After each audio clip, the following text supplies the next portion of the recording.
Friends, welcome to my YouTube channel Labha Pakam. ಆರೋಗ್ಯಕರ ಜೀವನಕ್ಕಾಗಿ ರುಚಿಕರ ಅಡುಗೆ, healthy food for wealthy life. ಇವತ್ತು ನಾನು ಮಾಡ್ತಾ ಇರೋಂಥದ್ದು ಮೊಳಕೆ ಹುರುಳಿ ಸಾರು.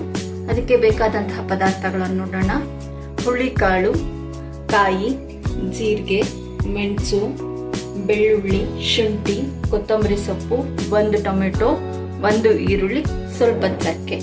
ಒಗ್ಗರಣೆಗೆ ಈರುಳ್ಳಿ, 1 ಟೊಮೆಟೊ ಹೆಚ್ಚಿರೋಂಥದ್ದು, ಉಪ್ಪು ಮತ್ತು ಸಾಂಬಾರ್ ಖಾರ ಪುಡಿ. ಮೊದಲಿಗೆ ಗ್ಯಾಸ್ ಆನ್ ಮಾಡಿ ಅದಕ್ಕೆ 1 ಟೇಬಲ್ ಸ್ಪೂನ್ ಎಣ್ಣೆ,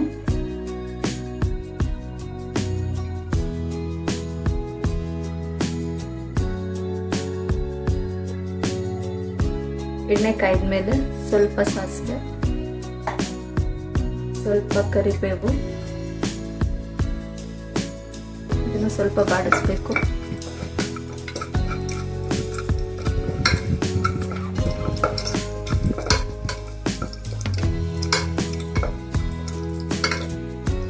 ನಂತರ 1 ಈರುಳ್ಳಿ ಹೆಚ್ಚಿರುವಂಥದ್ದು, ಅದನ್ನು ಒಂದು 2 ನಿಮಿಷ ಬಾಡಿಸಿ.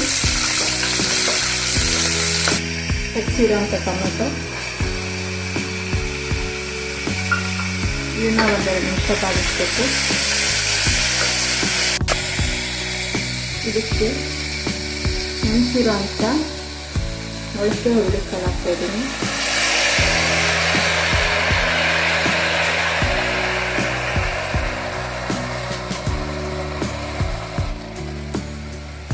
ಇದನ್ನ 1-2 ನಿಮಿಷ ಬಾಡಿಸ್ಬೇಕು.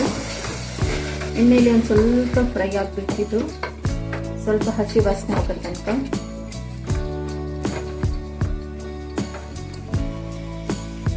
ನಾನು ಹುರುಳಿಕಾಳನ್ನ ನೆನೆಸಿ ಮೊಳಕೆ ಕಟ್ಟಿ ನಂತರ ಬಿಸಿನೀರಲ್ಲಿ ಉಜ್ಜಿದ್ದೀನಿ. ಇದನ್ನು ಚೆನ್ನಾಗಿ ಉಜ್ಜಿದ್ರೆ ಈ ಥರ ಬರುತ್ತೆ. ಇದು ಬೇಳೆ ಥರ ಬರುತ್ತೆ ಉಜ್ಜಿದಾಗ. ಈ ಥರ ಇದ್ರೆ ಸಾರು ಸ್ವಲ್ಪ ಟೇಸ್ಟ್ ಜಾಸ್ತಿ ಆಗುತ್ತೆ, ಚೆನ್ನಾಗಿರುತ್ತೆ. ಇದು ನಾವು ಹಳ್ಳಿ ಸ್ಟೈಲಲ್ಲಿ ಮಾಡುವಂಥ ಸಾಂಬಾರು ಇದು. ಸೊ ಇದನ್ನು ನೀವು ಒಂದ್ಸರಿ ಟ್ರೈ ಮಾಡಿ, ತುಂಬ ಚೆನ್ನಾಗಿರುತ್ತೆ. ನೀವೇ ಹೇಳ್ತೀರಾ ಹೇಗಿರುತ್ತೆ ಅಂತ. ಕಮೆಂಟ್ ಸೆಕ್ಷನಲ್ಲಿ ಹೇಗಿದೆ ಅಂತ ನನಗೆ ಹೇಳಿ. ಇದು ಆಗಿದೆ. ಇವಾಗ ಇದಕ್ಕೆ ಒಂದು ಸ್ವಲ್ಪ ಖಾರ ಪುಡಿ, ಮೊದಲು ಒಗ್ಗರಣೆಗೆ ಹಾಕೋದಕ್ಕೆ ಸ್ವಲ್ಪ ಖಾರ ಪುಡಿ ಹಾಕೊತಾ ಇದ್ದೀನಿ. ನಂತರ ಸ್ವಲ್ಪ ಇದೊಂದು ಸ್ವಲ್ಪ ಕುಗ್ಸೋ ತನಕ ಒಂದು ಸ್ವಲ್ಪ ಉಪ್ಪು ಹಾಕೊಂಡಿದ್ದೀನಿ. ನಂತರ ಹಾಕೊಳ್ಳೋಣ ಉಪ್ಪನ್ನ. ಇವಾಗ ಸ್ವಲ್ಪ ಬಾಡಿಸ್ಬಿಟ್ಟು ಚೆನ್ನಾಗಿ. ಈಗ ಆಗಿದೆ, ಆಲ್ಮೋಸ್ಟ್ ಆಗಿದೆ ಇದು. ಇದನ್ನ ಇವಾಗ ನೀರು ಹಾಕಬೇಕು. ಇದಕ್ಕೆ ಇದು ಮುಳುಗೋಷ್ಟು ಹಾಕಿದ್ರೆ ಸಾಕು.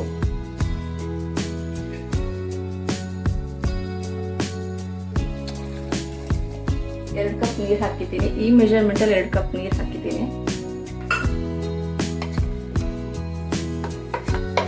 ಈಗ ಕುದಿ ಬರ್ತಾ ಇದೆ. ಒಂದು ಕುದಿ ಬಂದ ತಕ್ಷಣ ಕುಕ್ಕರ್ ಮುಚ್ಚಳ ಮುಚ್ಚಿಬಿಡೋಣ. ಕುಕ್ಕರ್ ಮುಚ್ಚಳ ಮುಚ್ಚಿ ಇದು 1-2 ವಿಷಲ್ ಬರಬೇಕು. ಇಲ್ಲಿ ತನಕ ನಾವು ಮಿಕ್ಸಿ ಜಾರ್ಗೆ ಅದಕ್ಕೆ ಬೇಕಾದಂಥ ಪದಾರ್ಥಗಳನ್ನು ಹಾಕೊಳ್ಳೋಣ. ಸಾಂಬಾರಿಗೆ ಬೇಕಾದಂಥ ಪದಾರ್ಥಗಳನ್ನು ಈ ಬಾಣಲೆಗೆ ಹುರ್ಕೊತಾ ಇದ್ದೀವಿ. ಗ್ಯಾಸ್ ಆನ್ ಮಾಡಿದ್ದೀನಿ. ಇದಕ್ಕೆ 1 ಟೇಬಲ್ ಸ್ಪೂನ್ ಆಯಿಲ್. ಎಣ್ಣೆ ಕಾಯ್ದ ತಕ್ಷಣ 1 ಬೆಳ್ಳುಳ್ಳಿ ತಗೊಂಡಿದ್ದೀನಿ. ಬೆಳ್ಳುಳ್ಳಿ, ಶುಂಠಿ, ಚಕ್ಕೆ, ಜೀರಿಗೆ ಮತ್ತು ಮೆಣಸು,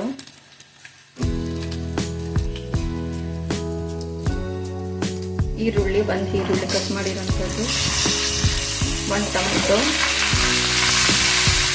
ಕೊತ್ತಂಬರಿ ಸೊಪ್ಪು. ಇದಿಷ್ಟು ಚೆನ್ನಾಗಿ ಬಾಡಿಸ್ಕೊಂಡು ಆಮೇಲೆ ಕಾಳು ಹಾಕೊಬೇಕು. ಈ ಕಪ್ಪಲ್ಲಿ 1 ಕಪ್ ಆದರೆ ಸಾಕು. ಸಾಂಬಾರಿಗೆ ಸಾಕಾಗುತ್ತೆ ಇಷ್ಟು. ಇದನ್ನು ಚೆನ್ನಾಗಿ ಫ್ರೈ ಮಾಡ್ಕೊಬೇಕು.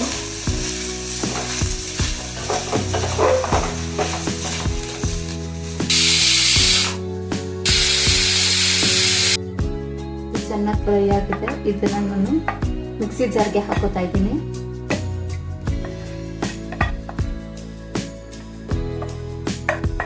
ಯಾವತ್ತಿದ್ರೂ ರುಬ್ಬಿ ಮಾಡಿದರೆ ಸಾರು ತುಂಬ ಟೇಸ್ಟ್ ಬರುತ್ತೆ. ಸೊ ಹಸಿ ಸ್ಮೆಲ್ ಬರಲ್ಲ ಮತ್ತು ಜಾಸ್ತಿ ಬೇಯಿಸೋ ನೆಸೆಸಿಟಿ ಇರೋದಿಲ್ಲ. 2 ಟೇಬಲ್ ಸ್ಪೂನ್ ಮನೆಯಲ್ಲೇ ಮಾಡಿದಂತಹ ಸಾಂಬಾರ್ ಖಾರದ ಪುಡಿ ಇದು. ಇದಕ್ಕೆ ಒಂದು ಸ್ವಲ್ಪ ನೀರು ಸೇರಿಸಿ ಸಣ್ಣಕ್ಕೆ ರುಬ್ಕೊಬರೋಣ. ಈ ಥರ ಸಣ್ಣಕ್ಕೆ ರುಬ್ಕೊಬೇಕು. ಈಗ ಕುಕ್ಕರ್ ಆರಿದೆ, ಬೆಂದಿದೆ ಅಂತ ನೋಡೋಣ.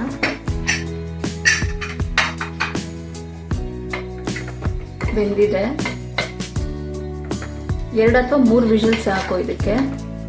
ನಾವು ಯಾಕೆಂದ್ರೆ ಮತ್ತೆ ಇದನ್ನ ಮಸಾಲೆ ಎಲ್ಲ ಹಾಕಿ ಮತ್ತೆ ಬೇಯಿಸ್ತೀವಿ, ಅದಕ್ಕೋಸ್ಕರ. ಈ ಕಾಳನ್ನ ಸ್ವಲ್ಪ ನಾವು ರುಬ್ಬಿರುವಂತಹ ಮಸಾಲೆಗೆ ಹಾಕೊಂಡು ರುಬ್ಬೋಣ. ಬರೀ ಕಾಳು ಮಾತ್ರ ತಗೊಂಡ್ರೆ ಸಾಕು. ಇದು ಗ್ಯಾಸ್ ಆನ್ ಮಾಡಿ ಅದು ಪಾಡಿಗಟ್ಟು ಬೇಯ್ತಾ ಇರ್ತೀವಿ. ಕಾಳು ಜೊತೆ ರುಬ್ಬಿರೋ ಅಂಥದ್ದು ಮಸಾಲೆ ಈ ಥರ ಸ್ವಲ್ಪ ಗಟ್ಟಿ ಆಗುತ್ತೆ. ಇದನ್ನ ನಾವು ರುಬ್ಬಿರೋ ಮಸಾಲೆನ ನಾವೇ ಕುಕ್ಕರ್ಗೆ ಹಾಕೋಣ.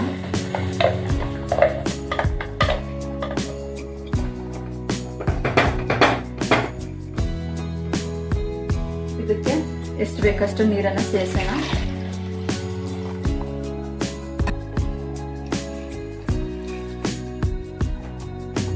ಕೆಲವರಿಗೆ ಗಟ್ಟಿ ಬೇಕು ಅಂದ್ರೆ ಗಟ್ಟಿ ಮಾಡ್ಕೊಬೋದು, ಅಥವಾ ತುಂಬ ನೀರು ಥರ ಬೇಕು ಅಂದ್ರೆ ನೀರು ಥರ ಮಾಡ್ಕೊಬೋದು.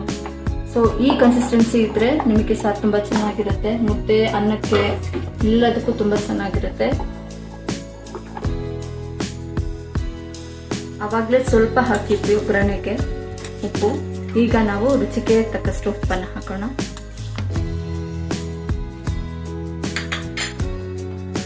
ಇದು ಒಂದು 2-3 ಕುದಿ ಬಂದರೆ ಸಾಂಬಾರು ರೆಡಿ ಆಗುತ್ತೆ. ಇದು ನಾಟಿ ಸ್ಟೈಲ್ ಸಾಂಬಾರು ಮುದ್ದೆಗೆ ಮತ್ತೆ ಬಿಸಿ ಬಿಸಿ ಅನ್ನ ಮೇಲೆ ಸ್ವಲ್ಪ ತುಪ್ಪ ಇದ್ರೆ ಇನ್ನೂ ಸೂಪರ್ ಆಗಿರುತ್ತೆ. ನೀವೊಂದ್ಸರಿ ಟ್ರೈ ಮಾಡಿ, ತುಂಬ ಚೆನ್ನಾಗಿ ಬರುತ್ತೆ, ಎಲ್ರಿಗೂ ಇಷ್ಟ ಆಗುತ್ತೆ. ಇದು ಒಂದ್ಸರಿ ಒಗ್ಗರಣೆ ಹಾಕಿದ್ರೆ ಸಾಕು. ನಾವು ಅವಾಗಲೇ ಕಾಳನ್ನ ಬೇಯಿಸ್ಕೊಬೇಕಾದ್ರೆ ಒಗ್ಗರಣೆ ಹಾಕಿದ್ವಲ್ಲ, ಅದೇ ಸಾಕಾಗುತ್ತೆ. ಇದೊಂದು 2-3 ಕುದಿ ಬಂದರೆ ರೆಡಿ ಆಗುತ್ತೆ. ಚೆನ್ನಾಗಿ ಕುದಿ ಬರ್ತಿದೆ. ಇದು ಇವಾಗ ಹಾಕಿದೆ ಸಾಕು. ಇಷ್ಟು ಕುದಿ ಬಂದರೆ ಸಾಂಬಾರು ರೆಡಿ ಇದೆ ಅಂತ. ಸೊ ಇದನ್ನು ನಾವು ಸರ್ವಿಂಗ್ ಬೌಲಿಗೆ ಹಾಕ್ಬಿಡೋಣ. ಸರ್ವಿಂಗ್ ಬೌಲಿಗೆ ಹಾಕೋಣ.